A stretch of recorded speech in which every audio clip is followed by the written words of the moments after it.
On this episode, we discuss Dangerous Game, The Legacy Murders.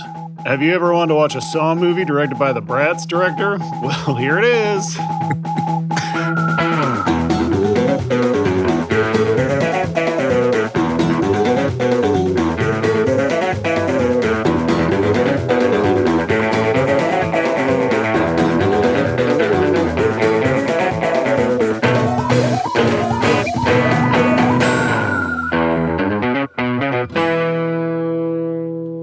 Hey, everyone, and welcome to the Flophouse. I'm Dan McCoy. I'm Stuart Wellington. And I'm Elliot Kalin riding a bicycle down some stairs. Oh, that's what's happening. Okay, For a second, I thought he'd ghost. died. Yeah. No, but that's the thing. I feel like, is that why ghosts sound like that? Because they were riding a bicycle down the stairs and That's then they what it died? is. Exactly. They all died riding bicycles downstairs, and they continue to do so in the afterlife. Yeah. That actually makes sense. Yeah, it's Yeah. Beetlejuice rules. Yeah, and they're all penny farthings, so it's a lot of jiggling. It's very painful. Wait, penny Yeah. farthing is the giant wheel and the Yep. little wheel? Okay. Yep, Why bone do they call shakers, it they used to call them. why do they call it a penny farthing? Because one wheel is the size Ooh. of a penny and one's the size of a farthing in relation to each other, right? Oh. That actually makes perfect sense. Okay. I'm glad Elliot had the actual Thought I was going to answer. be setting up some comedy bits. Nope. This show is all about getting File things under right. educational. Welcome to Strangely Incredibly Fascinating. Today, bicycles. Today, terms for bicycles, not bicycles themselves, just the words. Did you know bicycle means to cycle? Oh, Oh, Thanks. okay. Let me check your math on that. Yeah, you're right. it's not that fascinating, but I've okay. got some interesting surprise information for you about tricycles. Oh, Oh, no. Maybe save that for later. I'm already a little worked up. yeah. he's I don't want to make it edged too hard Stewart for a you. little on these. Yeah, this I'm at bicycle half issue. mast already, Elliot. Hey, it's we're shading into the fall months. Of course, we got a couple of theme months in the fall. Here at the Flophouse, a podcast where we watch a bad movie sure. and then talk about it. Yeah, let's set up the premise. It's that we watch a bad movie, then we talk about it, and then Should I say it too? Just to round the horn? Two Yeah. cycles. That we watch a bad Put movie and your then we talk own about it? mustard on it. Yeah, Yeah. there you go. Whoa, we watch a bad movie and we talk about it. This is a long flight of stairs. I'm amazed that yeah. you can keep the microphone with you during this Yeah, trip. yeah. It's a headset mic. So yeah, we do that. Yeah, because I'm on my way to a TED Talk. Yeah, yeah. And oftentimes, most of the year, we watch bigger Hollywood pictures because why make fun of movies that people aren't really going to see anyway? Why it punch seems down? It would be like mean. hitting a ferret. Mm-hmm. But once Us a year, being titans of podcasting, Exactly. striding over the earth, stuffing villagers into our gaping maw. yeah. But once a year, we get a dispensation from the bad movie pope to do some small movies. It's called Small Timber or Small Vember, depending on Whether you're right or wrong. Yeah. And for this one, this was a movie we made reference to another Max Fun podcast earlier. Let's do another Max Fun reference. This was recommended by Justin McElroy of My Brother, and Me and the Adventure Zone. He said Tom you got Owens, to check et cetera, this et cetera. The out. actual podcast titan striding the earth and Yeah, stuffing yeah, villagers yeah. into his maw, unlike us. Yeah. I think he may have seen it on a plane, Dan McCoy style. Seems odd. I don't know why they would have it on a plane. Maybe I'm making that up. But anyway, it's Yeah, called. I mean the story it stretches credibility, Dan. Who would I thought you were there's gonna say- too many holes in the idea that he could watch this movie on a Just, plane. one more thing. Planes, which are famous for only carrying the creme de la creme of cinema for your viewing entertainment. I thought you were going to say the story has changed over the years. It's in the retelling. Yeah, originally it was watched on a stagecoach. Yeah, But they updated it for the 21st century. Yeah. This is called, as we said, Dangerous Game, The Legacy Murders. The biggest name here is John Voight. No stranger, certainly in the back half of his career, to bad movies. Yep. Directed by his guy, Sean McNamara, who did, as Stuart said, Bratz and a bunch of Baby Geniuses direct-to-video sequels. And I see Elliot wanting to say it, so why don't you say it? He's know if we're gonna say in anything. theaters. Oh, I thought you was going to say he's in theaters now. A little Nope. movie called Reagan, directed by Hey. Sean McNamara of Wow. Bratz fame. What I was It's a going to movie say where was they hired that huge musician to play Frank Sinatra. Yeah. Scott Stapp from the band Creed. And I'm like, I mean, perfect Woody, casting. I'm like, Perfect Woody Allen's casting. son is right there. Just cast him. that was one of the not to talk about not to make light of a family that's been through a lot of turmoil, but when Mia Farrow was like actually his father might be Frank Sinatra, and it was like, really, the guy who shares a head with him, the guy he looks just like. I was going to say, Dan, that the movie also features one of the Bratz, Skylar Shea, plays Joy. She was the athletic Sporty brat brat. Yeah, in sporty Bratz. Yeah, sporty brat. So That's when nice. you were watching Bratz, I'm sure Dan was like, I wonder what it would look like if she had her guts ripped out. Oh, God. Because that's what happens in this movie. That Dan's like, I'll never find out what that would be like if she had a dog whistle stuffed into her This gut, movie and Jonathan is- Rhys-Meyer had to pull it out of her. I'll never know. Shockingly brutal for like the people involved and like the cover of the thing on like it looks like really it's going looks to be like- a clue sort Yeah, of. it looks like it's going to be a drawing room Agatha Christie mystery, but it is much more of a Saw than anything else. In that we saw it. We did see it. And now let's talk about it. When I put this movie on Paramount On your top Plus, 10 list of the year. yeah. When you put this movie on your Sight and Sound top 10 list, because Dan is like, now that I'm in the highest echelons of podcasting Titandom, I'm going to send in my list of Sight and Sound, but I'm going to put only bad movies on it just to skew the results. Yeah. No, when I hit play on this movie, Oh. I forgot that I had actually skipped an ad for a second. I'm like, oh, they didn't even want an ad to be on this, but the movie like jumps right in without any production logos or anything. And I was like, Res. is this the movie? Did the movie start? I was confused. To be honest, I had the same thing. I thought for a moment that there was a mistake because it does feel like it has suddenly started, not just in media res, like in the middle of an action, but in the middle of a scene that has not been set up properly. But what's going on, Dan? And that scene, there's a redhead lady. She's screaming for help. She's in some sort of evidence dungeon that also has a wall with video projections on it, like it's an art installation. It's pretty cool, yeah. There's a voice that says, "Welcome to the murder castle." And she is gassed and presumably dies on the floor. Later on, we find out she does. So Now, I'm assuming Elliot immediately clocked one of the images in the evidence dungeon was H. Holmes. This is exactly what I was going to ask you guys. If I was alone, the minute he said murder castle, I said, "Oh, this is related to H. Holmes in some way." And I wondered if that was a tip off to you guys, or if I'm the only one who read Devil in the White City. I read that shit. I read it too. Well, because Classic isn't that airport written read. by Eric Larson? And I'm like, oh, the Savage Dragon guy? Yeah. Yeah, there's 3 Eric Larsons, and it's not the Savage Dragon guy who wrote that book. Yeah, also Disney animator But Eric it is Larson, in not the Chicago, Savage Dragon. right? Just like Savage Dragon. I mean, I don't know if Eric Larson. I stopped reading Savage Dragon at a certain point, so I wonder if Eric Larson was ever like, "I'll jump on this bandwagon and did a Savage Dragon versus H. Holmes story."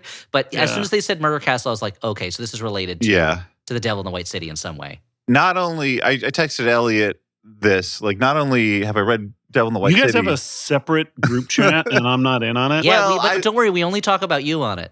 Oh, okay, that's fine. I was like, who out of Stuart and What are you Elliot? saying? At least at a You're separate- so mean to me in the normal group chat.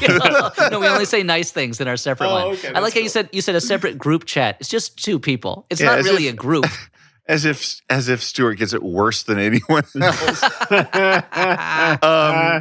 No, I sent it to Elliot in part because I'm like, maybe I'm wrong. Maybe you're a big Rick Geary fan. I thought that Elliot might be more of a Rick Geary head. I do like Rick Geary's stuff also, but I to be honest, I had not read Rick Geary's H. Holmes one. At a certain point, Yes. I stopped reading the Treasure of Victorian Murder books because they started to make me feel bad. Well, yes, we got off track before explaining the reason. I was saying to Elliot that not only, on top of reading The Devil in the White City, but I read Treasury of Victorian Murder the day before I watched this movie. Oh, okay. And specifically the H. Holmes segment of it. And so it was very wild to then have him, spoiler, figure more prominently in this film than I would have. You're like, wow, that's all anyone's talking about these days. His name's on everybody's It's so lips. hot. Herlock Holmes. Yeah. This unseen movie, this comic that was written decades ago, everybody's talking about him. Dan, I mean, the scary thing is that Dan was like, does this mean I have to become a serial killer with a murder castle? Is that what the universe is telling me? So it's a lot of work. It's a lot of work. But at this point in the movie, the movie is banking on you not being as familiar with the work of prolific 19th century serial killer H.H. Holmes as we were. So that I think you're supposed to be like, what, huh? You're not supposed to know what's going on. Yeah. But anyway, the scene's in. We finally get the production info. SP Media probably stands for Scary Picture. Suppressive Person Media. It's a Scientology thing, Yeah. We get the credits over some evidence flashes and clue-style board game pieces. It is like this. These opening credits are like not as nice as the credits for The Traitors, the like reality competition show my wife and I have been watching all the time. That's basically like a reality competition show version of the game Werewolf. Oh, okay. So there's like flashes of like board game pieces, a flash of a knife. Yeah. We're like, ooh, a mystery is afoot, and we will be part of this dangerous game. This full motion video adventure. Cut to the man you would expect in a murder mystery, Will Sasso. the movie. I gotta say, Will Sasso puts in a pretty fun performance. No, I mean, like, look, I mostly associate Will Sasso with being Curly in the ill-fated Three Stooges movie, personally, perhaps. But, you know, he's an actor who's been around for a while. He's been in lots of stuff. He's been in a lot of TV shows. Yeah. He seems to be having fun. He seems to be going for the level that the movie is asking for. Yes. You know, which I always admire in an actor. When an actor is like, what this movie needs me to do, I am doing it. You know. Yeah. We see him. He's in a plane with his wife Marie and teen daughter Livy. Did I get that right, or is it reversed? It doesn't matter. No, you're correct. Okay. Ultimately, though, it doesn't matter. Meanwhile, his son and the son's girlfriend are arriving by boat to this private island. Are we supposed to pick up that the girlfriend is way better than the son should be? That she's much smarter and more competent than him in every way? I mean, that's true. It's true. We don't get to know the son that much, other than like he seems like a real doof. Takes him a long time to die. It does take so maybe she's more into him for the fact that his genes give him greater endurance in poisoning situations. Yes. Okay, But yeah, they're on the way to a isolated private island owned by a rich person. Always a good choice to do that. Like nothing's going to happen. You're not going to be hunted for sport or... Dan, name 35 bad things that could possibly happen on a voyage to a rich person's private island. Oh, boy. You might have to wear a vest with a chain attached to it. The chain is attached to a thing in the basement, and you're not allowed to go into the room of the person you're supposed to be watching. It's normal stuff. There's there's that. There's you might be in a dangerous stuff. Game situation. There might be a blink twice situation. Some sort of a menu might be happening. You might be going to a sex trafficking pyramid. There's all. I mean, never go to a private island. The best case scenario, you're on a private island and you stumble upon Richard Branson using his outdoor toilet. That's the best case scenario on a rich person's private island. There's all sorts of family friction. Of course, it's a rich family. They hate each other. Yeah. Who's the dad though? Who's the patriarch? Who's the daddy? The daddy is John Voight. Mm-hmm. He's in a yes. You seem like you have more to say on that. No, you're correct. I was just confirming that Dan is right. Thank you. Put 2 points up on the board for Dan. I identified John Voight. In my John Voight watching journal, I can put down a check mark. He's in a wheelchair attended by his manservant, Burnham. And Will Sasso's like, I only wish Mom was here to see your house. And Voight says, fuck her for running out on us. John Voight gives also a weird performance. His performance is what's required. He's doing what's required, but he is portraying... he's trying to be Logan Roy. Logan is the dad in Succession, right? He's trying to be a certain type of Logan Roy type rich person who doesn't trust their children and and feels betrayed. But he's doing it without the feeling of aristocracy that I feel like they have on Succession. So he seems like a guy who won the lottery and his family took the money and he's like, he you fucking feral. shits. Yeah, he feels feral. There's something kind of weird and not cultured about him. Yeah. Logan Roy has a quality that makes you want to call him sir. Yes. John yes. Voight's character does not have that quality. Well, No, also, John Voight, it wouldn't have surprised me if the twist was that they had found a homeless man, dressed him up in fancy clothes, and had presented him he was the dad's double that they discovered, and they have him impersonating the dad, Voight plays this so villainously from the start. From the beginning. That I'm like, okay, well, it can't be him that's like the bad guy. And I guess it's the movie playing a double reverse bluff on me, being like, oh, you're gonna think that we're trying to fake you out with a red herring, but no, he's gonna be a bad guy. It's so funny. It's like there's like you're gonna assume that the bad guy can't be it, and one of these people who's pretending to be nice is, but it turns out no, they actually are nice, and he is a villain. Yeah, there's a moment where I think his daughter-in-law is like, I'm going to go to the bathroom. And he's like, must be nice. And I'm like, what? Because he's an old man who can't pee. Yeah. But we haven't assembled the full family yet. Here's something I will say is realistic about this. When you have a grandparent/parent who is elderly and is losing their mind and is being very mean to everybody, everyone has to kind of pretend that they're not and pretend that things are normal. And I have been in that situation. So I was like, okay, that's kind of real. That they wouldn't automatically be like, Dad, don't say that. I'm leaving right now. Instead, they're like, well, anyway, let's go into the house. And he's like, fuck him. Oh, shit. Oh, God damn it. I won't get into it here, but later on we learned that one of the characters knows some stuff that would suggest that like maybe they shouldn't have come to the island in the first place or once you learn what the other characters know, you're like, well, it seems like this should have been dealt with a long time ago. Yeah. But anyway, let's talk about another character that is coming to the island. Another John.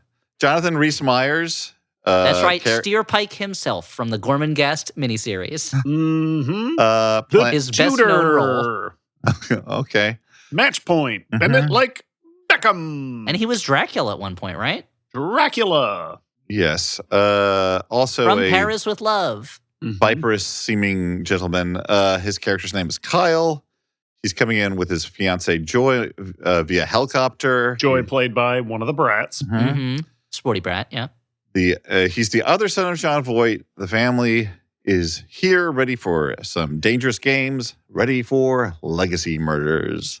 I mean, they don't know that they're ready. They don't know that they're for legacy murders. I'm just saying that the cast has been assembled. What if the invitation says, you are invited to Grandpa's birthday party for some legacy murders? Would they still go? Okay, I guess I gotta go. To, right? Yeah. Maybe they misspelled. Legacy Mardi Gras is what they meant to say. I thought it was funny. Rhys-Meyers, like when he gets out of the helicopter, sort of takes a moment to explain all of the relationships like that have already been established, like, set up. It would have been more helpful to have that scene earlier. Yeah. Yeah.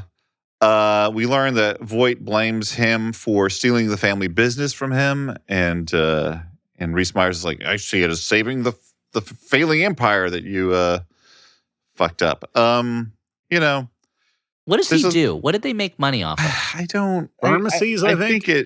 Yeah.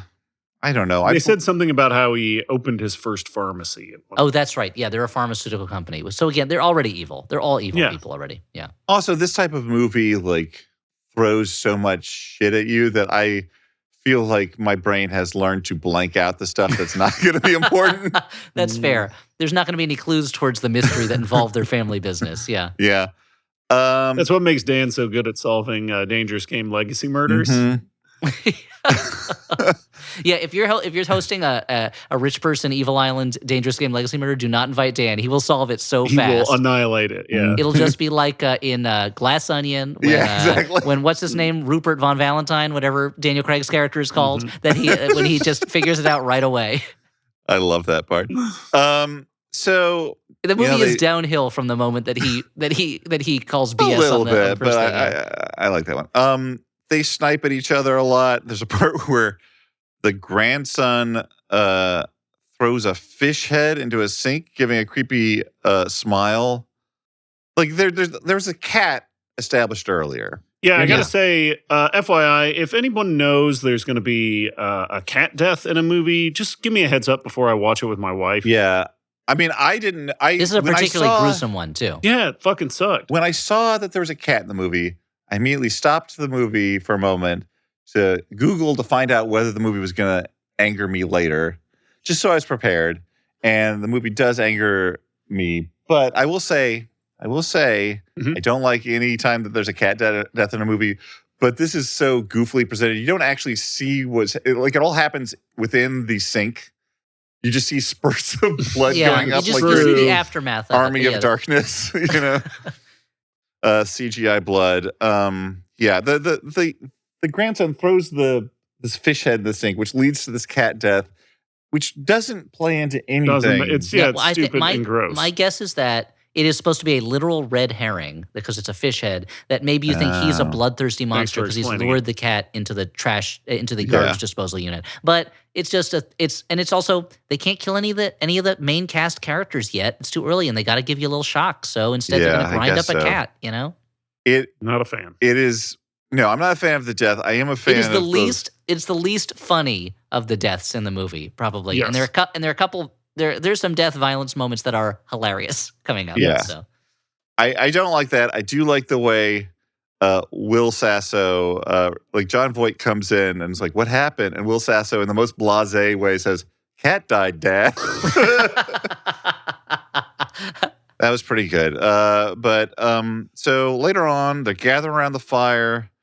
Joy gives us some backstory about Voight's business career that self-made does not man, matter. Built an empire.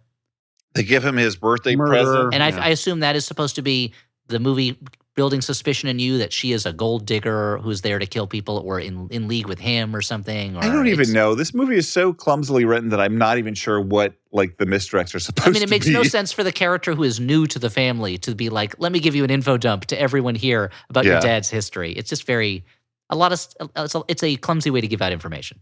Yeah. They give him his birthday gift. It's a watch, which he tosses aside immediately.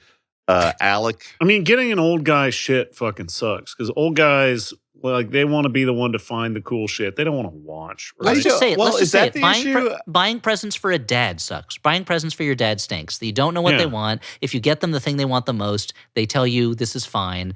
So you'll just end up buying them, books they'll never read about history subjects or something like that. My issue is my dad is a lovely man. He is not a John Voight, but I mean, I love my dad. My dad's great, but it's just hard to buy him presents, But he has been on the earth for a long time. He has a lot of stuff. He doesn't want more of it necessarily. Yeah. And you can only give him so many coupons for a free hug. Yeah.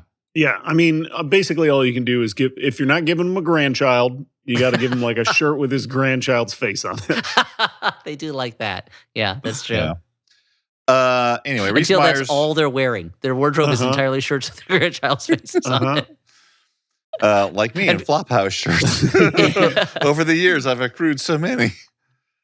Alec wants to leave. He's like, I'm outie 5,000, which starts everyone arguing with one another again. But what's this? It's another gift. It's Dangerous Game from Parker Brothers. Yeah. This is the most elaborately constructed board game for a murder I have ever seen. Yeah. I've seen some pretty elaborately constructed board games. But for a murder? for the purpose of a murder? I mean, this is a bespoke, I have to assume, just one copy version of this game. But Stuart, I wanted to get your opinion. That's like a really high up Kickstarter reward right there. Yeah. Stuart, I was wondering your opinion as a gamer of this board game. The game is that you just have to guess where everyone's going to die and with what weapon. Well, but also the way the board's set up and the individual pieces and the way the puzzles are set up. I gotta say, the game, I'm sorry to jump in on Stu's things, but there's no clear rules or objective. It's like you open up a box and there's a bunch of stuff in it and you got to figure out what to do with that stuff. And then a scary voice starts telling you to play the game. And it's like, are there instructions? What's going on? Yeah, well, Dan, you always complain that you hate it when somebody just sits there and explains all the rules to a game. It's not that so wouldn't you rather just crack that thing open and just start playing? Right, well, that's the thing. It's not that I hate it. It's that I can't learn that way. Like someone reading instructions to me. Either I need to be able to pore over it very carefully or I just need to play the game myself. Yeah. And so, Well, what if somebody did it with a really nice sounding voice and he's your friend Stuart? Was it our good friend John who does the Cassetti's animations and other animations for our Flop TV shows? He's very patient about. Yeah. But John also will teach people a game but he won't even have opened it or looked at the game yet. And he'll be like, "Oh, let's just figure this out." I'm like, "This is insane." Such a Stewart-specific objection. Like, it's not a problem that I've had, but that's because my attitude towards games is more like, "Sure, let's play one," rather than like, "This is part of my life." Yeah, This is how I define my personality. Anyway, so this board game has a bunch of like crime scene photos in it and dossiers on the various members of the family, and it has we will find later on play pieces, little minifigs that are related to the family members in some way or another. Themed to I would the say family. I would rank the components pretty high. It's pretty high quality components. You get a lot here. of. It's not. I mean, the fact that there's an entire murder journal with annotations right there in the game, like I mean, it looks nice. I feel like it's not going to hold up to multiple plays. That's a downside. Yes, sure. Yeah. Well, most I don't of the think it's players are intended dead to really. Yeah, afterwards. It's the problem. It's a great game, but you can only play it once. yeah, like the Daffy Duck swallowing explosives in a vaudeville edition game. Yeah. Well, anyway, Voight is too tired for some murder shenanigans that night. Joy manages to convince Alex to stay for the It's very funny. As we learn weekend. later, he set up this whole thing. It's very funny for him to introduce it and then be like, well, I'm tired. Goodbye. Like, are you even going to go through with the murders that you're setting up? Well, he also is the one that like Archie's knocking shit off the shelf. The game shows up and everyone's like, that's weird. I don't want to play this weird game. And he's the one guy who's like, oh, a game? That sounds like a hoot. Let's play. And then, That's true, yeah. and then like an hour, and then like 10 minutes later, he's like, I'm too tired. Let's play tomorrow morning. Yeah. Anyway, Alec wanted to leave. Joy convinces him to stay. Unconvincingly, I don't know, why. And Alec is Kyle, right? Alec is Kyle? No, but that's the name of the character. Is No. So Jonathan- Alec is Will Sasso's character. Oh, sorry. And okay. Kyle is Jonathan Rhys-Meyers. Kyle is the one who's convinced to Yes. stay. Sorry, Alec and Kyle. I think me, you should it's- just refer to them by their actors' names, Dan. Yeah, I don't know that. I know. I don't think we It's need to just- stay character orthodox on this one. Okay. I'm just going to be saying John Voight. I'm not going to be saying Ellison Betts at any No, point. I know. I mean, definitely Voight and Sasso are in here. I just felt like at a certain point. Okay. I know, and you're worried that if you keep saying Jonathan Rhys-Meyers, you're going to say Jonathan Rhys-Davies. And Yeah. and that will confuse And if people. I say that 3 times, he'll appear. Uh-huh. And why He'll- wouldn't you want that? I don't understand. Yeah, it's true. He'll save me from eating some bad dates, so that'll be Yeah. good. But Anyway, Anyway. what if he was playing that part and we could just see him and John Voight shouting at each other as loudly as possible? oh, that would be so much better. So much better. Yeah. Anyway, I don't know. There's some like stuff that is like red herrings. There's one point where Will Sasso walks in on his wife in the bath and she's like doing something on her cell phone and like acts really like suspicious about it. That's nothing. Except I feel like he is very charming in this moment. He comes in and he's like being kind of flirty with her, and she's like, "You're drunk," and he's like, "You're drunk," and it felt like the one moment of genuine people being people with each other in the entire movie. Yeah, I mean, like there's another kind of red herring thing where the grandson's girlfriend Tara jokes that she's gonna kill them all. Saying it's all watch out for the quiet ones. Spoiler alert: she's not gonna kill anybody. She's not the opposite. She's going to help people. Yeah. Well, anyway, She's it's also the night- she's a veterinarian, which means she has a very ironic death later on. Spoiler alert. Oh. Yeah, that was A rough death. scene. That was a rough moment. I did not like it. But anyway, I thought it was hilarious. Okay. We'll talk about later. We'll talk about it It's later. like it's so silly. it's Yeah, I it's guess silly and over so. the top. But there's also like there's some under. I felt like there was some maybe problematic aspects to the imagery Oh, that yeah, they were not that's- thinking you're right, about you're too. right. Yeah. That's correct.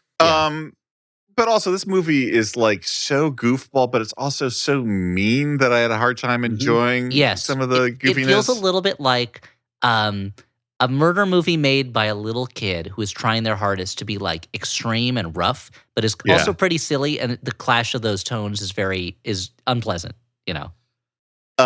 Anyway, so back to what goes on in this film, which is that everyone is asleep. An alarm goes off, red lights, hurricane shutters come down over the windows, a gate comes down to the front door. They're trapped in the house. Is this Abigail? Yeah. a Saw voice. I'm just gonna call this voice Schmick-Schmaw. It says, Okay. the game has started. Everyone needs to go to the great room. And here's the funniest thing about this Saw voice not that is that great. I feel like Jigsaw, he traps you in a game and you have no choice but to play it. This voice spends so much of the movie being like, oh, so why don't you start playing the game now? You're You not have to play playing the the game. game. You're not playing the game. It becomes so petulant and powerless, and it's killing them. And it still feels like it is totally not empowering the situation. Oh, there's the game. I'd really suggest that you play it. No, you're not abiding by the rules. I kind of put together a whole game for you here. It's hurting my feelings as that you're showing somebody so who little has interest. had to corral uninterested game players before. I have sympathy for this voice. Like, would you rather die than play the game? Oh, I guess you will. There's Whatever. so much Yes, you cool would. stuff I set up that you're never gonna see. Don't do it that way. You're doing it wrong. You know what? Why don't I leave wherever I am talking to you and just show you how to play the game? Be helpful. Should I start playing? Would that get things moving? Oh, you don't think the game's cool? Well, check out Board Game Geek. It has a really high rating. Some people like their games to be complicated. I guess you just want to play Sorry or something. Burnham, the manservant, is missing. You know, again, I thought like, oh, this is going to be a red herring. No, it's just a herring. He's involved. But, He's involved, and you have to assume he's the one who's being the voice this whole time. Yeah. So, It's bad enough I have to clean up after your dad, and now you're not even playing my game. there's a ransom-style note saying, wake up and play me on the dangerous game box. And you may Will realize Sasso, the trouble I went to having to cut out the magazine letters to make that note for the game. The least you could do is pretend that you're interested in playing my game. you guys aren't even trying to have fun. Sasso tries to shut Excuse down. me for trying to liven up this family gathering.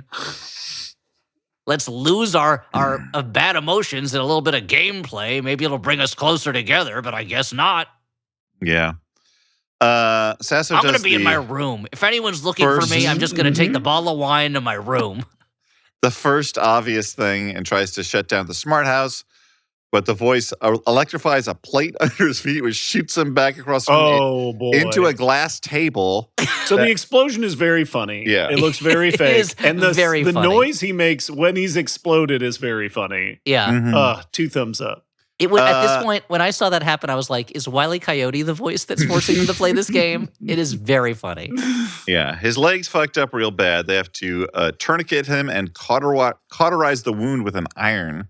So that's gross. When he's lying there and they're trying to figure out how to like save his life, I guess, his wife is like, yeah, do it. He can't die. And I'm like, that is a really kind of blasé response to your husband's foot getting basically blown off Yeah. inside a house. Like, it's not like, I don't know. He's not on a minefield. You know, it's not a place you would expect it to happen. You'd think there'd be a little bit more shock from her. Yeah. Unless she's the killer, which she's not. I guess you're right. Kyle immediately is like, Do you always have to cauterize the wound? Why are you asking me? Because Stuart, you took seem like battlefield medicine, right? Yeah, that's true. Yeah. I mean, usually, I learned it all from Rambo. So yeah, you got to stuff the wound with, I don't think you have to. I think it is It's probably in better. the case that you don't have proper cleaning supplies okay, and that like makes sense. proper surgery supplies, then yeah. But it turns out they had all the proper supplies just downstairs. Yeah, Mm. that's true. But because it seems like in that situation, and they were doing this, I guess the most important thing is to stop the bleeding. But Yeah. they almost I immediately. think that's kind of the idea. Yeah, they hold a hot metal to his foot, and he screams a lot. Jonathan Rhys Meyers, of course, immediately is like, Dad, this is you. And he's like, no, it's not me. But he runs off, tries to, with the grandson, they're looking for Burnham.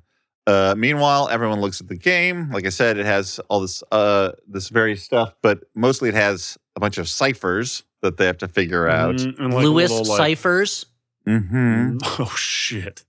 They're letters from a soldier to his dad describing people he killed and information about 9 women who died between 1971 and 2015. And they figure out the cipher with some nonsense related to the names of the victims. Meanwhile, the grandson gets caught in the video installation art piece. About the murder castle.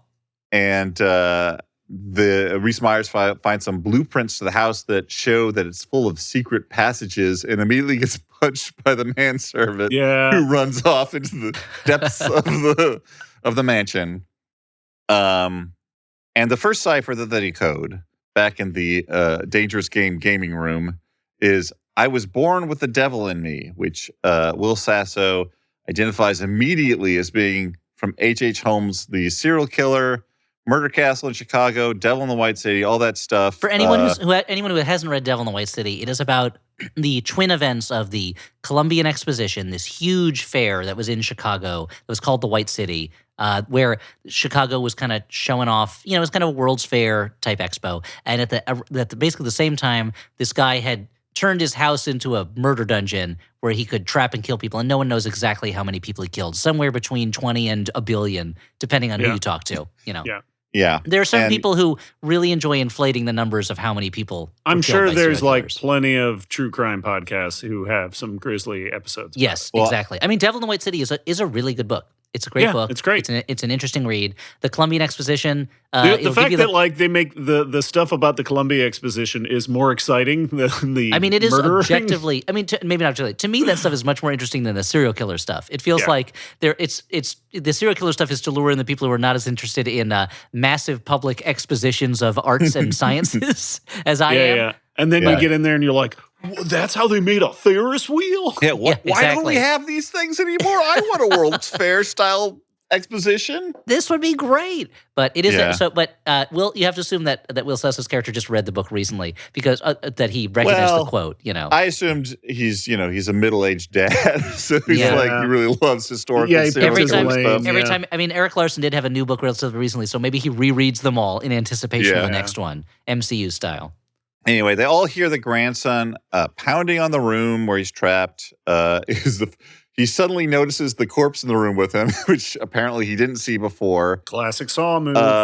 It's Aunt Virginia, the sister, the absent sister, and Cam starts getting gassed. This is very poison funny. Gas, not like he's having a great time. Yeah, yeah, he's having a gas. Jumping Jack Flash. It is a gas, yeah. Right? Reese Myers comes... No, that's it. Jumping Jack Flash, it's gas. Oh, that's right. Yeah. Reese Myers comes in to accuse John Voight again, and this is very funny to me. He pushes some button on his wheelchair that makes him sort of stand up, and then he tries to threaten Reese Myers with an electrified wire he just pulls from his own chair, but only succeeds in nearly electrocuting himself. It's cool. Wild scene. It's very cool. There are two scenes, the exploding foot and this one, where this movie, I'll admit, I'll spoiler for my final judgments a little bit. A lot of this movie I found kind of is like humdrum for the most part. But then a scene like this would happen, I'd be like, movie, why are you hiding this from me? Just why aren't you doing more of this stuff? Because this is bonkers. I feel like basically every death scene in this movie is really funny. For the most part, they're amateurishly put together. I guess they're funny in that they're over the top. I find them too sadistic to. Oh, okay. Yeah. I think they're funny to me in the way that they are produced rather than in the the concepts. Yeah. I'm not like, oh, this is hilarious, but like, no. I'm not accusing you of being a sociopath, at least not on air. Huh? Dan, we'll talk about it in our private group chat. That's just the two of us. It's just my personal reaction.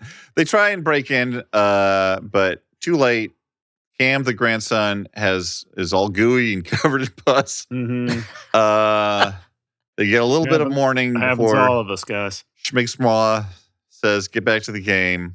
There's a line where have you guys forgotten about the game? I know it's pretty wild that your dad / grandpa just electrocuted himself, but like the game, can we get back to it? There's a line where the daughter says he's not who you think he is about the John Voight, and Reese Myers says maybe none of us are who we think we are.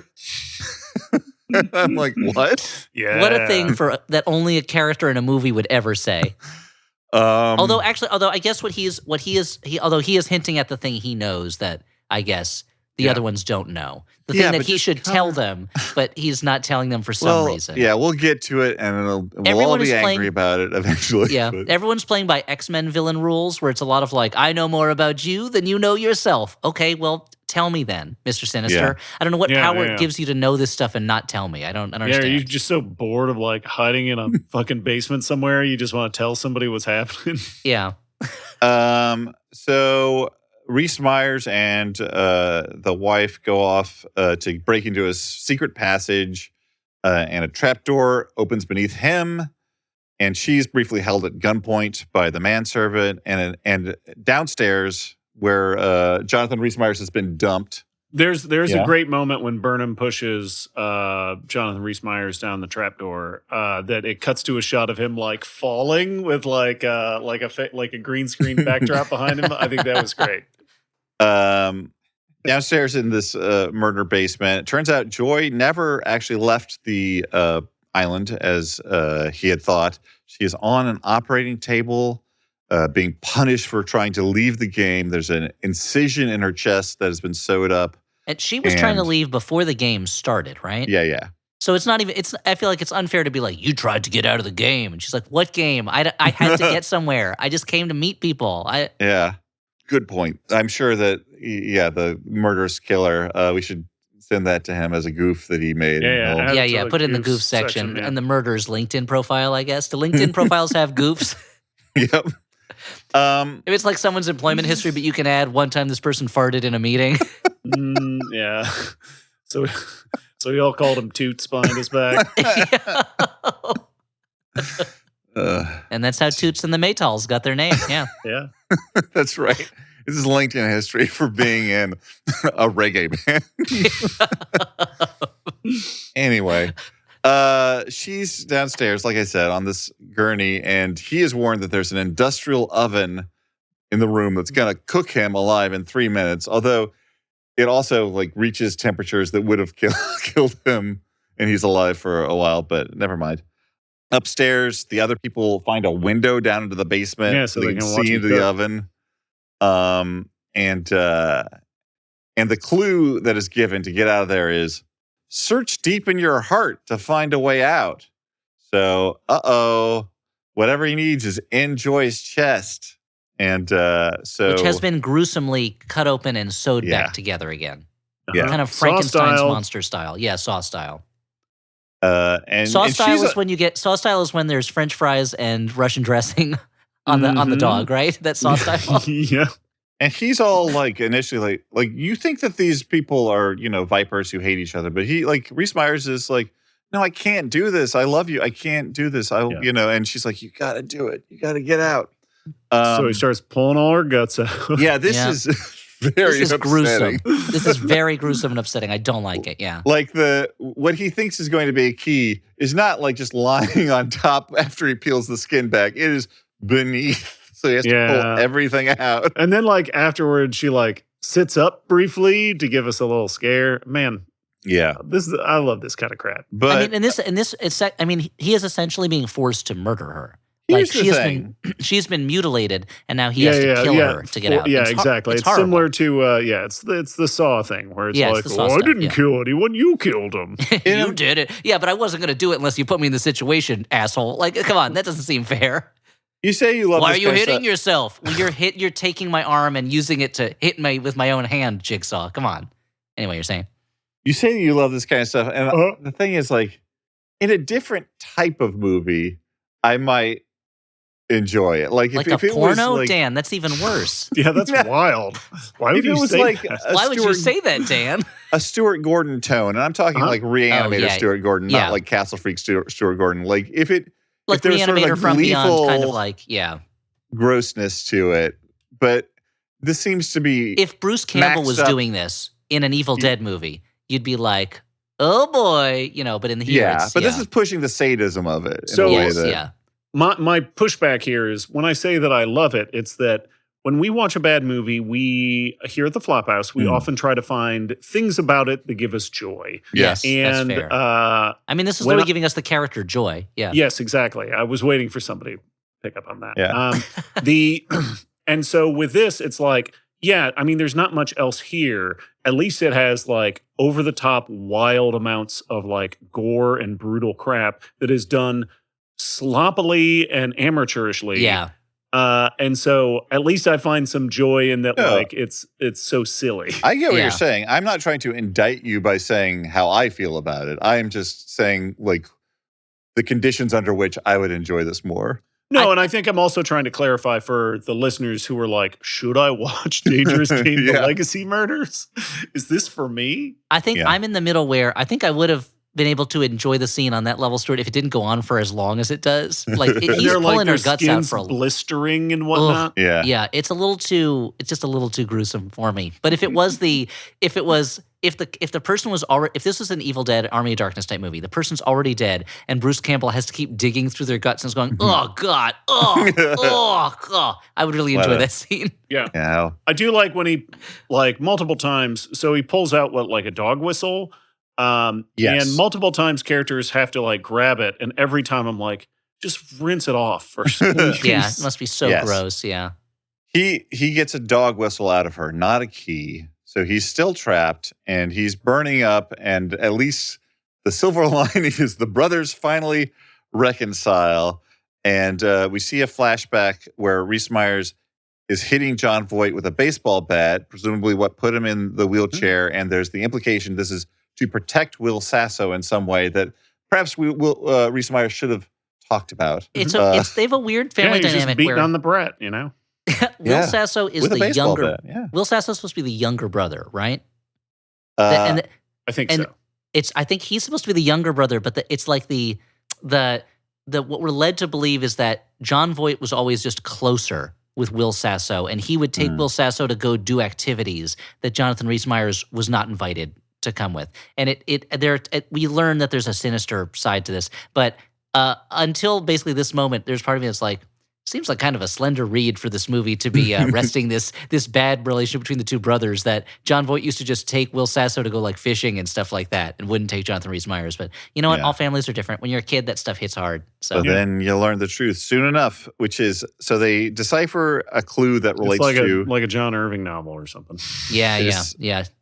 They decipher a clue that relates to walk a mile in your moccasins. They take that to mean the distance of a mile expressed in Roman numerals, which allows them to turn some wheels on the thing to reveal... Really misinterpreting the meaning of that phrase, like why the people would actually say it. But yeah. Yeah. It reveals the confession of H.H. Holmes, the book, with notes in the margin from John Voight detailing all of the murders he did. And so here's where the movie takes a wild historical turn. Because Mhm. up until this point, I'm like, oh, the H.H. Holmes stuff is essentially window dressing. It's like, oh, we're evoking this. But no. And It is very literal, Daniel. yeah, Very literal, you can correct me if I get any of this wrong, because it comes in like sort of this info dump thing. But it turns out H.H. Holmes was actually Voight's grandfather, and William H.H. Holmes' child murdered Voight's mother. And then Voight also himself killed Sasso's mom. That was one of the women he killed. Yes. And the thing that Voight and Sasso would do is, like, Voight would take him out as a small child on his murder sprees, and like Will Sasso, child form, would be sleeping in the car as he was killing these. As John Voight was Yeah, murdering yeah. women. And so he was taking out his son as cover for why Yeah. he would be out of the house murdering women. And he's like, how can you suspect a man who's out with his son? And one part of It's me is not like, like they've seen Dexter before. yeah. And one part of me is like, well, I don't know why you wouldn't take why you can't just alternate sons if that's the issue, unless Will Sasso was just a dumber, sleepier kid, so it was easier to get away with the murders. But also the idea that, like, if a police officer came upon him murdering a woman at night, he would be like, oh no, I'm just out with my son. He's in the car sleeping. Everything's fine. Like, Your story checks out there. oh, yes, it's so fine to see a father and a son enjoying fine time together. I wish my own papa had been so sociable and loving. Have a good night to you. Ta-ta, And good night ta-ta. to you too, ma'am. I hope you feel better. I hope you're just kipping back, taking a nap in the road. That's okay. We don't always make our way to the nice warm bed. Now, if I would I just leave my son in the car while I murdered a woman outside? You might, Rabbit. You might. Yeah, they just had Keystone cops back then. Was the problem. yeah. They lived in Max Senate, Sylvania. Yeah. But anyway, Will Sasso is obviously disgusted by this revelation, and he hangs John Voight with a sheet. This is, guys, I know you guys keep pushing back, but I found this to be objectively hilarious. No, this is funny. That he No, this fashioned is a funny. noose while everybody's kind of standing around horrified, and then he like drags him across the room and then up the stairs This is and then after over his to the foot has balcony. also been blasted apart earlier. Yeah, you know? yeah, So, yeah. like, it is Um, very funny that no one tries to stop him at any point in this long Ooh. process. Yeah, but Oh, it's so this funny. is a wild reveal that John Voight is not just like inspired by H.H. Holmes, but is the illegitimate Yes. grandson of H.H. Holmes, and that there is a satanic bloodline. Right. That At one that point- he's the latest murderer in. The you know? kid says Grandpa was a third-generation murderer. Yes, the film seems to posit that serial killism is a genetic disorder that gets passed down. Here's what really gets to me. He's a self-made man when it comes to money, but he's a total nepo murder baby. Look, how That's it's true. like, oh, how did he know how to be a murderer? How is he so good at it? You know what? He had a leg up. He had a leg up in his family. And you Yeah. look at all these Yeah. murderers. They're all the children and grandchildren of murderers. It's unfair. Yeah. Yeah, no, you're right.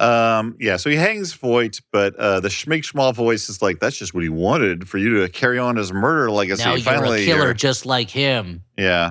I'm like, I don't think it's the same thing, murder voice, but Look, I'm grasping at straws. Nobody's really playing the game the way I intended them to.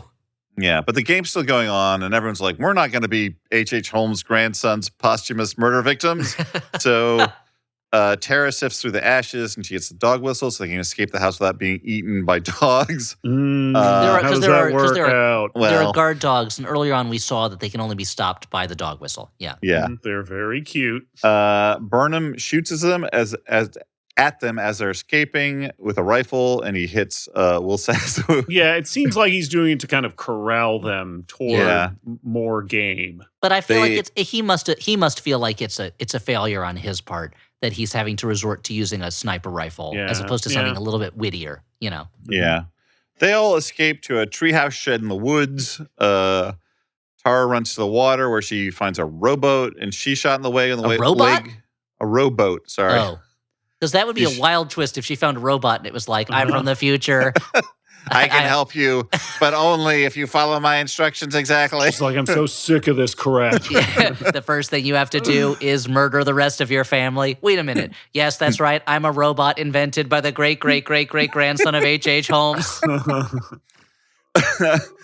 Well, she's shot in the leg on the way back, and hides in a well from the dogs Big mistake. because Marie conveniently can't find her the dog whistle, and the dogs follow her into the well, and we hear the noises of dogs Okay. eating and tearing apart. Yeah. Okay, so this is horrible.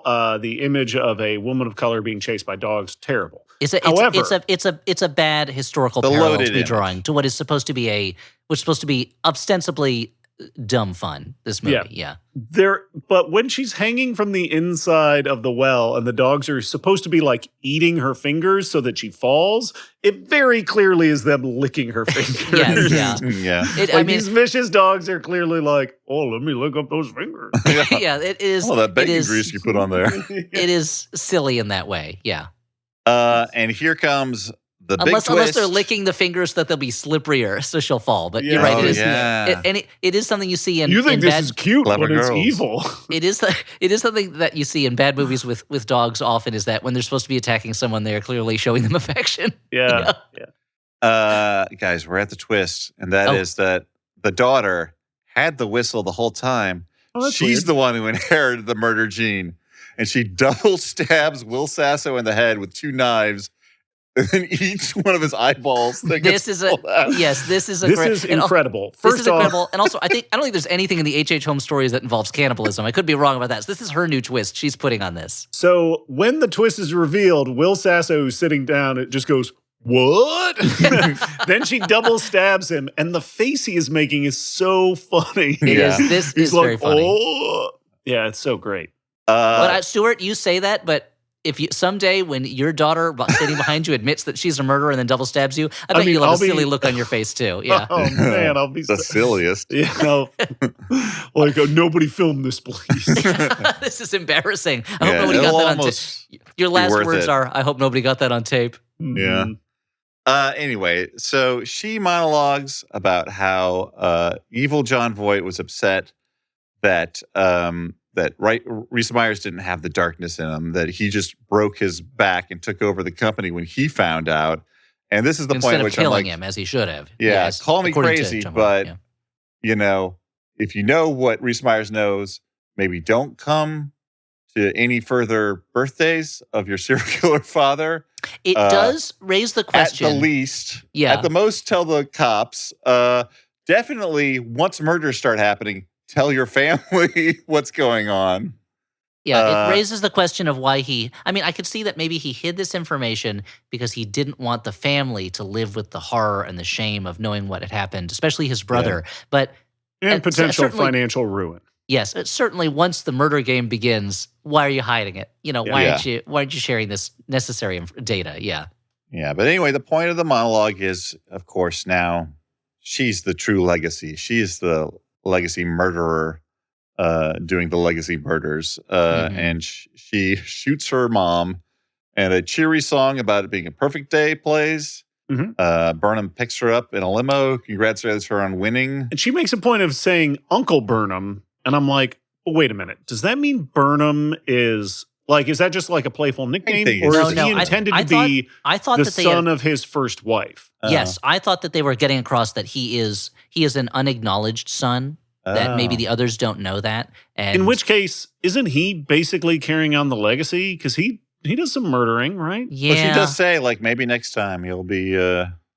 whatever, maybe next legacy murders. And then we get a little shot of him putting away the game pieces, taking care of them. Yeah, re-sleeving I don't know all the why cards. you're wresting the summary from me right at the end here. I'll give it back. Here you go, Dan. So she drives off. Music goes gloomy, and then we get a montage of each of the corpses in turn lying around as the pieces are put away, including a noose. For John Voight, he was actually the noose, not the gas mask, I guess as was earlier. They had originally assigned pieces to everyone based on what they thought their personalities were, but it actually coincided with how they were going to get murdered, which is wild. Yeah. Hey, it's an intricate plan. When that montage was happening, I was so mad that the movie was not over. I was like, yeah, I got it. Just be done. You're like, I finished washing dishes 5 minutes ago. That's part of it. There was this. I'm like, I have 5 minutes left of washing dishes. Can I just watch a couple minutes of the young ones instead of this? How did he know he was going to be killed by a noose? This is the psychic H.H. Holmes grandson, I guess. Anyway, he's just that good. It's his greatest weakness. Yeah, being too good at murder. Yeah. I was going to say getting hung by the neck. It's a flaw. Unfortunately, he was vulnerable. He had one weakness. All the things that would kill a normal person. So that's just like Achilles. Dangerous Game, the legacy murders. Let's do final judgments, whether it's a good, bad movie, a bad movie, or a movie we kind of like. I'm going to say, it is an edge case for me. I'm going to go with bad movie because I found it too unpleasant in a lot of ways.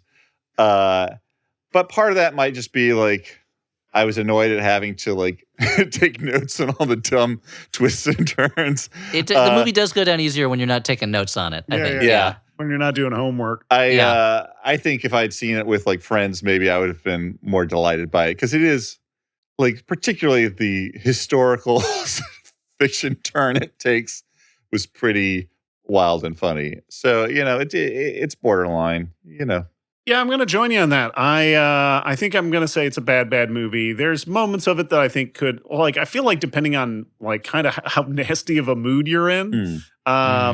Because I think there's enough of it that's very sloppily and shoddily done that make it pretty silly. But, it's really hard to get over a cat death for no reason. Yeah. I think I'm in the same boat as Dan that it's I think if I was watching... I'm in the same boat as you guys. We're all in the same boat. I'm in the same just two-person group chat as Dan where it's... I agree. I think if I was watching this with other people, I think it might be a good bad, but by yourself, it's a bad. It's just kind of unpleasant, and the funny parts are a little too far apart for me. Yeah. But if you're with other people, then you can kind of talk to them during those moments, or maybe get another drink or something. Go pop some corn. Yeah. Yeah, why not? If you're gonna pop something, why not as well make it corn?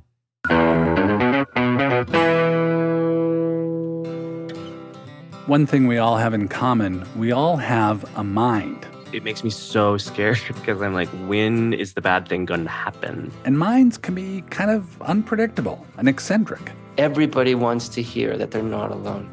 Everybody wants to hear that someone else has those same thoughts. Depression Mode with John Moe is about how interesting minds intersect with the lives and work of the people who have them. Comedians, authors, experts, all sorts of folks trying to make sense of their world.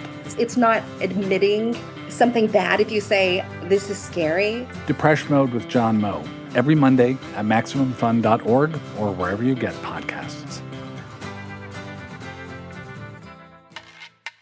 Soundheap with John Luke Roberts is a real podcast made up of fake podcasts. Like, if you had a cupboard in your lower back, what would you keep in it? So I'm going to say mugs. A little yogurt and a spoon. A small handkerchief that was given to me by my grandmother on her deathbed. Maybe some spare honey.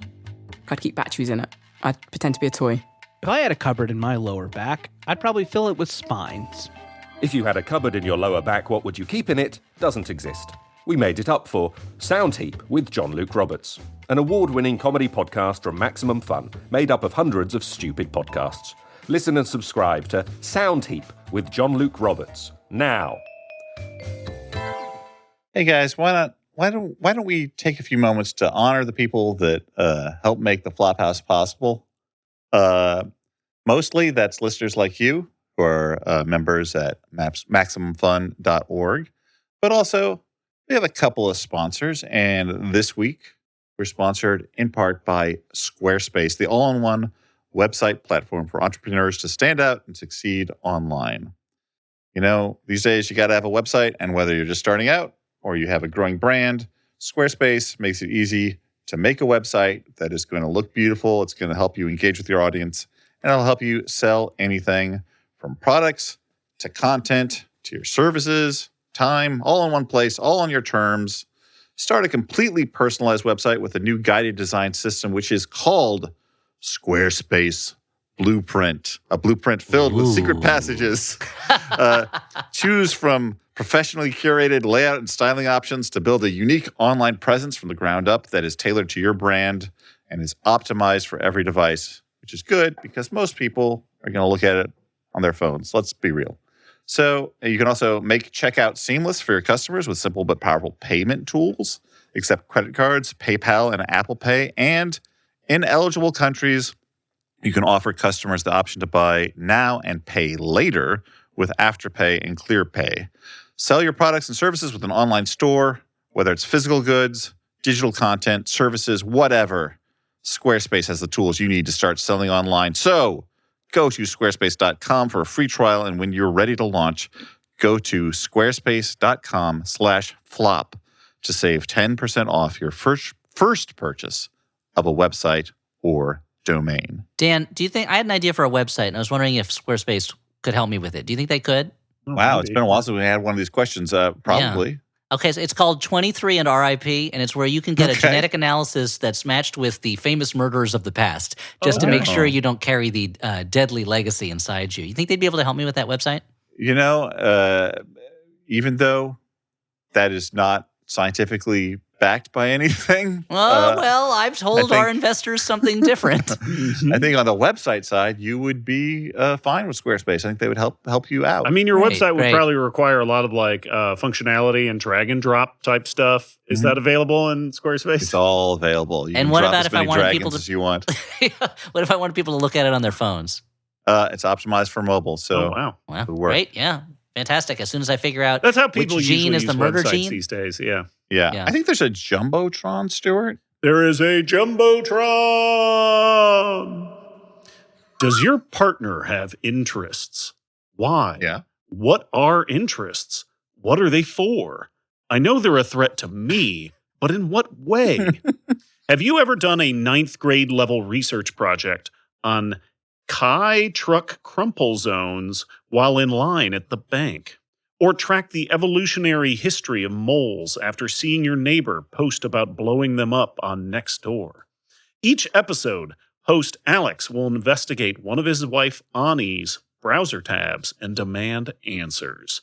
Can he survive his journey into the heart of interests? So listen to Close Other Tabs with Ani and Alex. What a great premise for a show. That is a great premise for a show. We should have done that 17 years ago.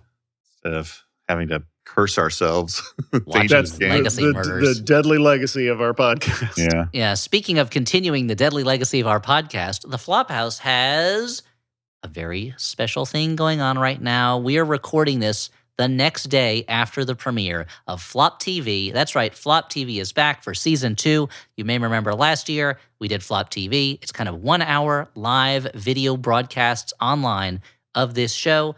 Yet last night we did our first episode, RoboCop 2. And if you missed it, that's fine. The video is up online and it will stay up online through the end of February, right? Guys, I hate to say it, but I think it was one of our best one of those. It was why do you hate to say that? I just hate to say it, you know. He just hates. Okay. I think he hates to denigrate our previous season, but I think it was one of our best ones. Yeah. If you go to theflophouse.simpletix.com, you can buy individual episode tickets or a season pass that has a discount in it. So the season pass gets you all 6 episodes for the price of 5 episodes, and your ticket or your season pass gets you access to the show even after we've already done it. So we're going to be premiering the show the first Saturday of every month, doing live premieres online. But if you can't make it on the first Saturday of every month at 6 p.m. Pacific, 9 p.m. Eastern, then that's okay. You can watch the video at your leisure as many times as you want through the end of February 2025, when Flop TV will go back into the Flophouse vault, maybe to be released when we die. I don't know. Hooray! I mean, no, that's not great. But we're going to be doing 6 episodes once a month, first Saturday of every month. It's all sequels this time. The next one will be October 5th, Breakin' 2, Electric Boogaloo, a movie we've talked about a lot. But we've never done an episode on it. It's going to be super fun. And I think, Dan, you were gonna breakdance live during the show. I mean, no guarantees. We'll see. Okay. I mean, if I try to dance, I probably will break at this age, but we'll see what happens. Dan, do we have time for me to mention 2 personal promotions that I'd like to bring up? We always have time for you, Elliot. For you, Elliot, anything. The world. That's wonderful. I would like to say, if you go to your local comic book store, you will most likely find the most recent issue of Hercules, or Disney Hercules, it could also be called, my comic series that I've written through Dynamite Comics. It is the characters from the Hercules movie, plus some new characters based on old Greek mythology. It starts out as a few individual adventures and builds into a big epic storyline that still has a satisfying story in each issue. So that's Hercules from Dynamite Comics, written by me, in comic stores now. And also, if you want to hear me talk about stuff without Dan and Stuart, What? Why? I mean, that's a good question. If you want to hear me talk about civic and municipal maintenance and management, a subject Dan and Stuart are not as interested in, go to the 99% Invisible feed, where once a month Roman Mars and I are breaking down the book The Power Broker by Robert Caro. Speaking of World's Fairs and expositions, we are not there yet, but we will be coming up to the chapters soon where Robert Moses is running the 1964 New York World's Fair. So look forward to that in the 99% Invisible podcast feed, but only do that after you listen to all the Flophouse episodes. Sounds good. Hey, let's Hey. What are you doing here? Hey. Hey. Put that down. Let's move along to letters from listeners. But that's my only weakness. Your only weakness is letters? Hearing letters from our devoted listeners. Here's one of them. This is from Dalton, last name withheld. Trumbo. Who writes? Yep. We're breaking the blacklist and reading his letter here on the air. I was inspired while listening to the hit podcast, The Chop House, by the discussion of what dinosaurs tasted like. And as a paleontologist, wanted to let you know that is definitely something we discuss with each other. There's even been some work on what prehistoric creatures may have been kosher. Spoiler, not many. Wow. That's made it into the academic literature. I guess that because reptiles are generally not kosher, I believe, right? They don't have. You're asking us? Yeah, Dan. You're a kosher butcher, right? Of the 3 of us. Yeah. Oh, moving on. Sorry. The next paragraph starts like this. Okay. And continues. Thank you thusly. for easing us into it. The host with the most was right on the money that we can't know for sure, and to look at birds for the closest comparison. When we are looking to make educated inferences on things in the fossil record, we try to bracket animals using their closest modern relatives. So with dinosaurs, we have birds on one side and alligators/crocodiles on the other. And as a certified alligator enjoyer, I do find it lives up to its reputation of tasting kind of like chicken. Mm-hmm. So that is that what a dragon would taste like? One can only assume. Well, I guess we can't because we don't know what the dragons might evolve into over the years. Yeah, or what they evolved from. Yeah. Mm-hmm.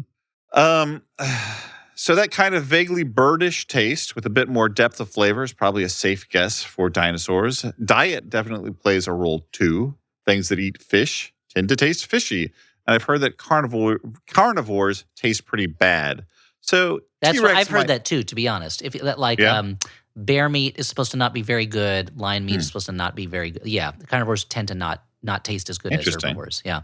That's what I've heard. I don't know that I've ever but I've eaten what alligator. Carnivores That's would a carnivore. What carnivores would you have eaten? Alligator is one of the few, I think, right?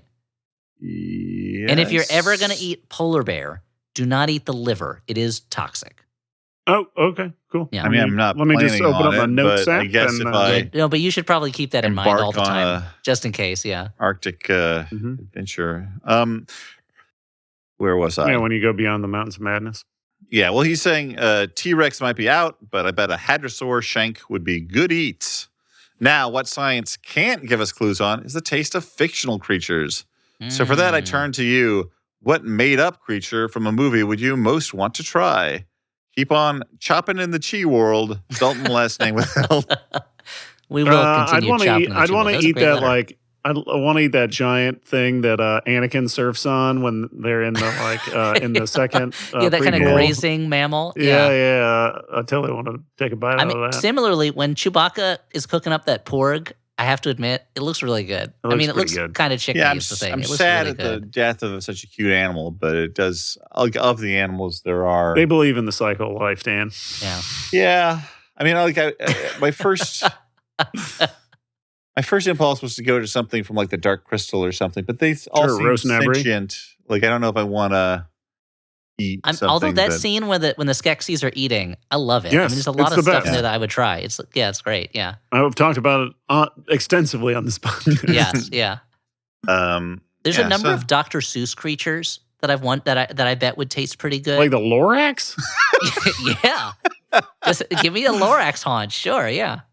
I mean, he does look well I am marbled. the Lorax. I speak for, hey, what are you doing? Hey, get your mouth off of me. He already sort of looks like a ham with arms and legs. Has Danny DeVito ever played the Lorax? He did. Yes, in the movie The Lorax. That makes he, in so fact, much did sense. do that. Yes. Oh, God. Oh, boy.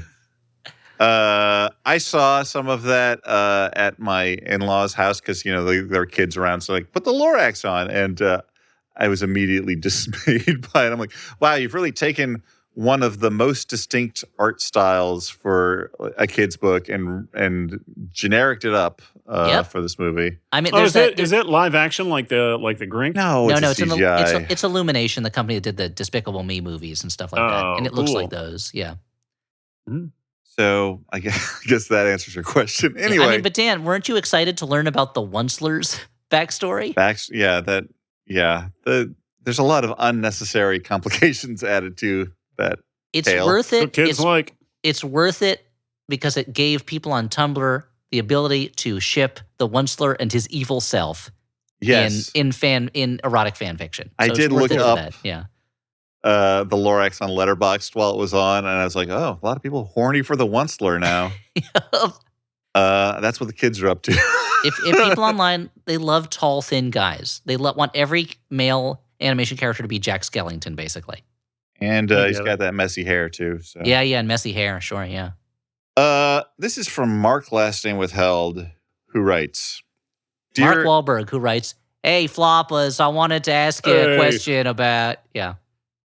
Yeah, flawless Wahlberg. This is also... Is it weird that I wake up at 3 a.m. to play golf for 20 minutes? He's got a much gentler sounding voice, though. Is the weird. Like he both sounds that's true. like He does that. He's like, oh, well, I was going to tell him that. Yeah, he does have a gentler sounding voice. That's true. Yeah. I was doing more of a Matt Damon, I guess. Yeah. This is another Chop So House. I bought a zoo. Can you believe it? Another Chop House related letter. You inspired a generation of letter writers. I may have to do another Chop House episode. Yeah. Mark writes, I just pausing in the middle of your meat episode to tell you. Had to get this out. I couldn't even finish it. To tell you a story about the John Cusack classic Better Off Dead. Mm-hmm. I'm a little older than you guys, so I saw the film right before it came out while in film school at USC. Wow. In fact, director Savage Steve Holland came to a small press screening in one of the many little screening rooms in the then brand new George Lucas Instructional Building. I'm assuming to receive his honorary degree. Mm-hmm. The brand new George Lucas Instructional Building, which has since been torn down to make way for the monolithic stone film school. Most of us loved the insane comedy of the film and were thrilled by the presence of the director, but I'll never forget the Q&A. There was a grad student whose name I never knew, but was a regular at all screenings, always asking the most laborious, pedantic questions to every guest director. Here is what he asked Savage Steve Holland. Note, imagine the voice of a larger Arnold Horshack from Welcome Back, Kotter. Mr. Holland, I have a question. When the main character has a date with the girl... Please, call me Savage Steve. When the main character has a date with a girl his father has set him up with, he goes to pick her up at her house. Now, her name was Joanne Greenwald, a clearly Jewish name, and yet she had Christmas lights on her house. Ugh. At this point, Holland is nodding along and cuts him off. Yes, that's an excellent point. We went back and forth. People pointed out, if she's Jewish, should she have Christmas lights? But the film takes place at Christmas time, and the fact is, when I was in high school, I dated a girl named Joanne Greenwald, and she had Christmas lights on her house, so fuck you! And he stormed out of the room. Really? Well, hold on. The PR person started to chase him in a panic, but he was immediately totally cool and said, oh, I'll be right back. I just have to pee.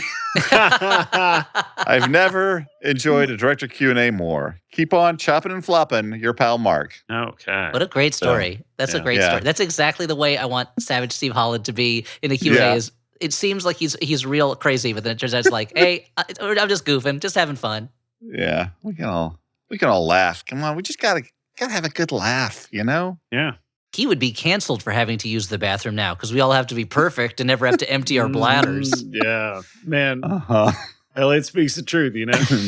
You can't. He says the things everyone else is too scared to say. Back when they made Blazing Saddles, people were using the bathroom all the time, but you can't do that now. You can't use the bathroom now. Elliot says the things that are too stupid for anyone else to say.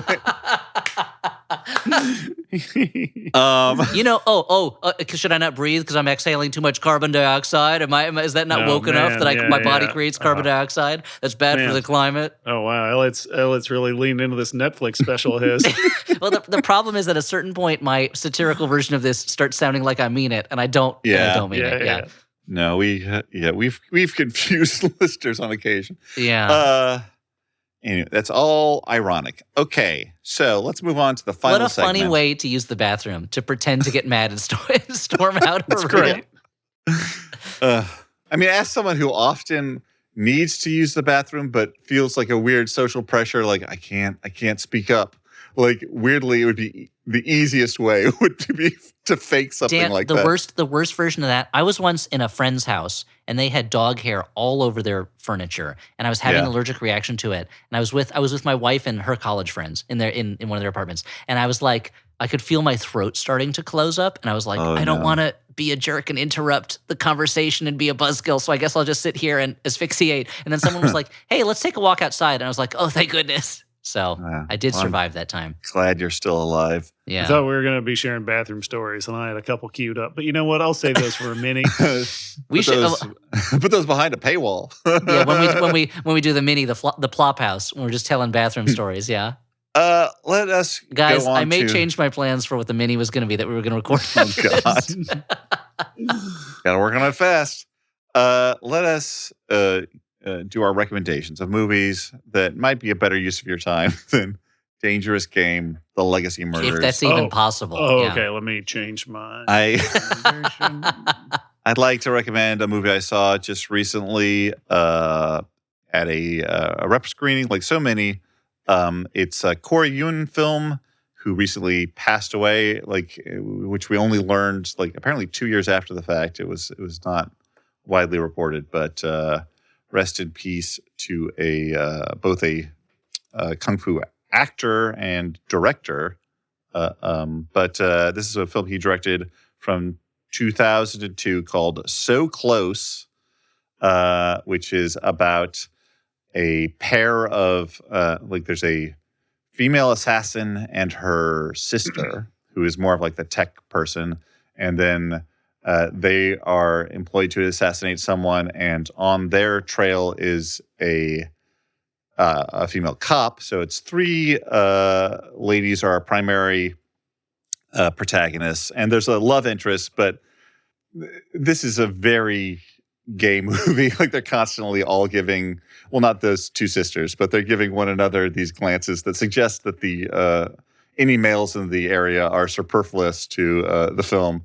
But it's also just it's a great, silly action movie. It has so many wild action sequences, wild fights, but shot clearly and beautifully, but also with sort of a turn of the century aesthetic of CGI that's not quite there yet in a lot of places, but stuff that would have bothered me at the time. But now with nostalgia goggles, I'm like, oh, look at this beautiful nonsense. It's just a lot of fun. If you're just looking for something purely enjoyable in the action area that's a little sexy too, maybe So Close is good.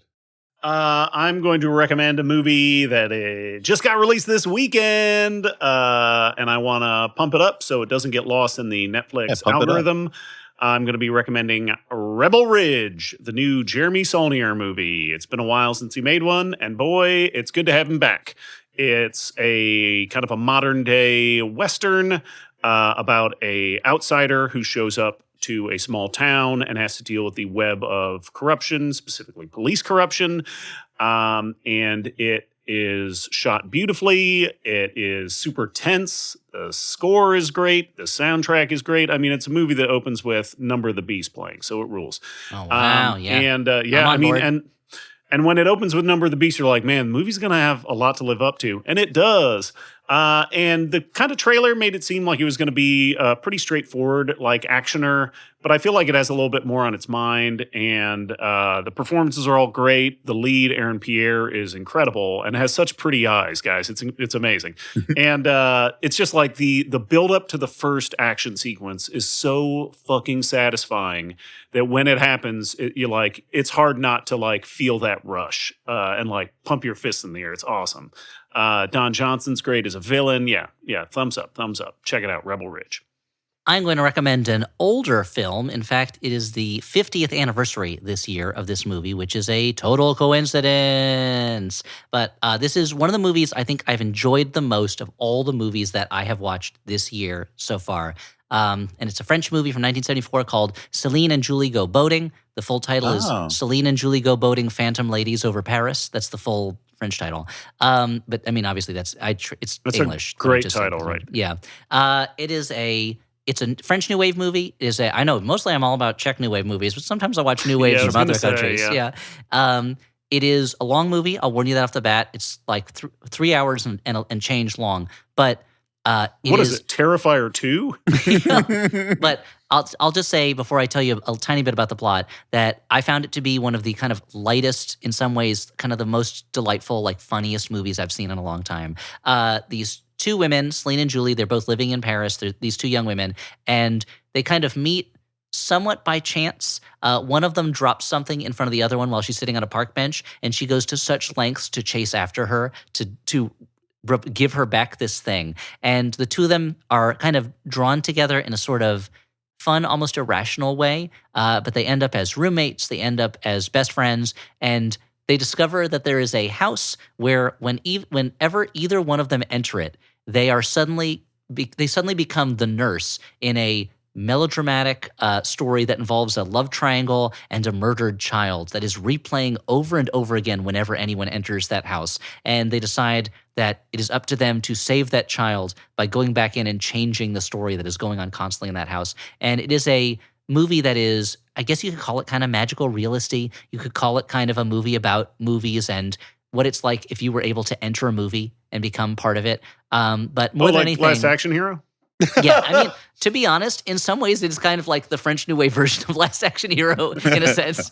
It's less overtly about movies, but about entering a story and becoming part of a story. And as the two women eventually decide they're going to enter that story together and change the way it goes, and they realize, oh, we can kind of do whatever we want in this story, and they go and they become silly with it. But more than anything else, it was one of these movies where like the two lead actresses, Juliette Berthaud and Dominique Labourier, like were friends in real life, and it feels like it. It feels like you are watching you are watching friends make a movie in a way that they are kind of making it up as they go along in some ways, and it's just really fun and like it has.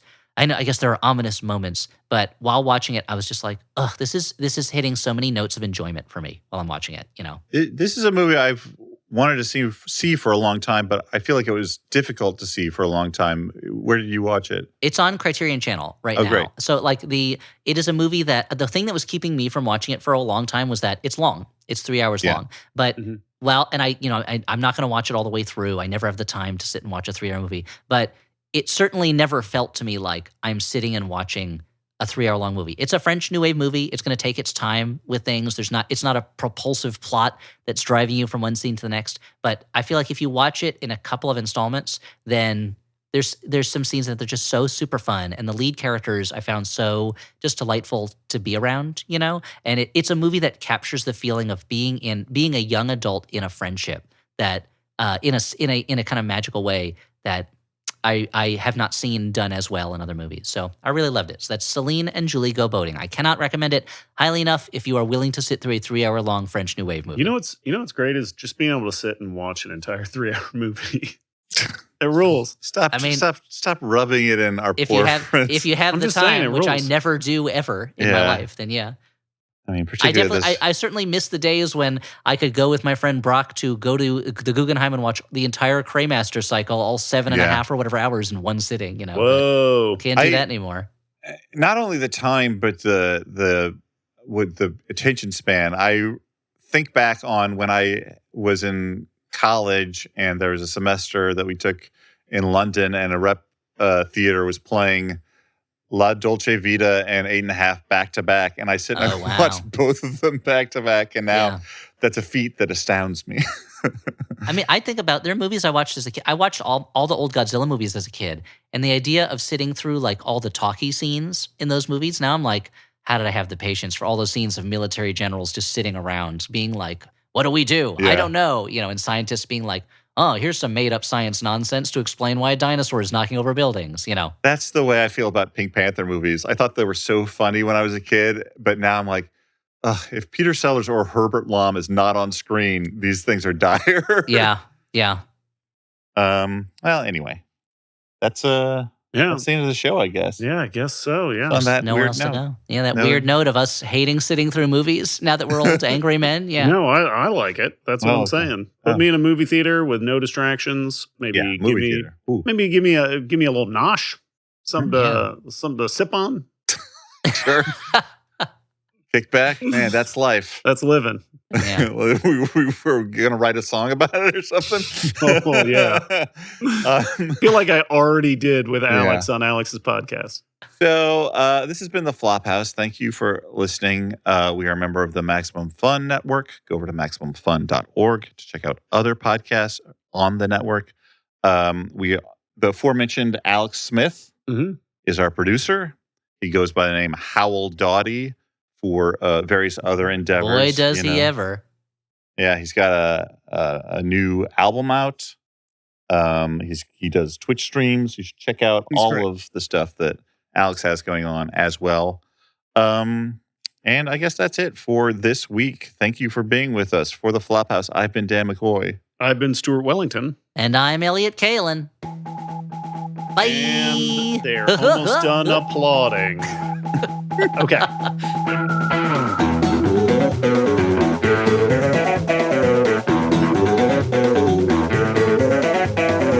Well, it's just good to be back in the saddle, you know? My 2 cowpokes. Yep. Just poking cows. Yep. Poking cows, you know? Yeah, that's what they do. They poke cows to say, get along. Little doggy. Mm-hmm. That is what they say. They say it. As true today as it was then. That's the thing. You can't say that if it's not fucking true. Yeah, well, you can't say it today or you get canceled. I know. I tried once.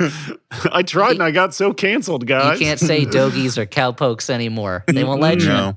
Just luckily, my wife was there to hold my hand while I was being canceled.